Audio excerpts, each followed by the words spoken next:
wallahi jama'a kwanaki uku da suka wuce da profesa kaita da profesa Ibrahim Ahmad Aliyu kwamishinan 'yan sanda ne wai gayyace su kusan awansu 10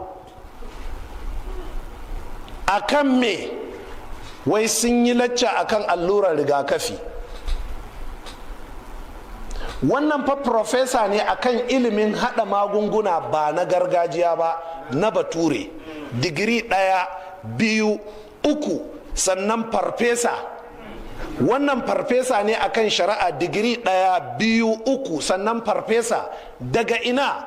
The most prominent university in the country, in the name of Ahmadu Bello University, daga jami'ar Ahmadu Bello. Amma wai sai a kira wani dan sanda, wai dan sanda wani dakiki jaki jahili wanda ma yana da digiri ya zube a ofis, wai ya zaunar da su ya nemi musu tambayoyi na wulakanci. Kuma aka tantabi can shi shugaban 'yan sandan na ƙasa ya ce ƙarya ne, su ba su san wannan magana ba. Ku je ku karanta jaridar Daily Trust ta kwana 4 da ta wuce, sai da jami'ar Ahmadu Bello ta yi publication akan haka, ta ce bata yadda ba, wannan cin mutunci ne, don me za a ci mutuncin malamanta. To amma abin da muke cewa, wane irin zalunci ne za ku bari ana magudin mutane? Ma'ana yanzu shugaban ƙasa ya yadda, gwamnoni sun yadda, ciyamomi sun yadda a rinka kwankwada wa 'ya'yanku wannan guba ta allurar rigakafi. Wannan shine karatun da muke, magudi kenan. Sun san cewa wannan abin akwai cuta a ciki. Ta ina suka sani? Ga masana sun yi magana. Wannan professor ne, a well-renowned scholar, shahararre ne, an amintu da shi duk duniya. Jami'a ake kiran shi, yana buɗe wannan faculty din, Allah ya mai baiwa. Amma a kada ya faɗi, don me? Dan ana magudi, ya gano ana magudi.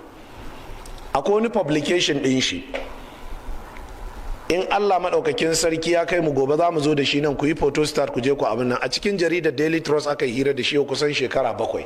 Yana nan mun yi printing ɗin shi, dama tuni na aje, na san cewa wata ran irin wannan za ta taso. 'Yan boko ku je ku karanta, ku ga me ake cewa ne.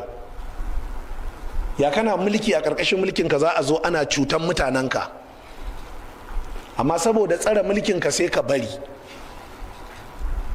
Na'am, to ka bari. Ok, to wani mai ilimi ya fito ya faɗa, kuma an ce wai dan me zai faɗi? To me amfanin ilimin kenan?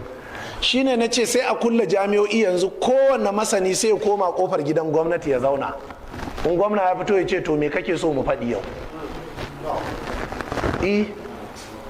Me kake so mu faɗi yau don kada ya saba maka, ka a saba maka?